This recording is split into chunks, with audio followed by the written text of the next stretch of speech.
আসসালামু আলাইকুম। আজকে আমি ভাত নিয়ে আসছি একদম দেশি খাবার। একটা হচ্ছে যে আমি ভাবলাম যে পাহাড়িরা যেভাবে খায় শুকনো পাট শাক, সরি শুকনো বলছি, পাট শাকটা হচ্ছে একদম সেদ্ধ করে আর হচ্ছে যে মরিচ ভর্তা ওদের আমি মানে আমার স্টাইলের শুটকি ভর্তা করছি। আর হচ্ছে শুটকি তরকারি। তো চলেন খাই।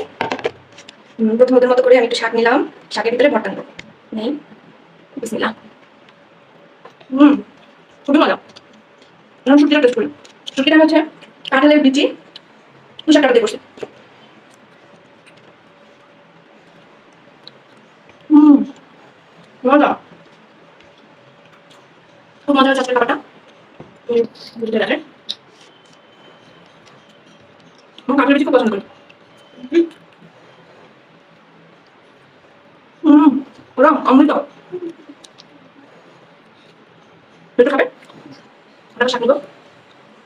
মাশাআল্লাহ। খুবই মজা।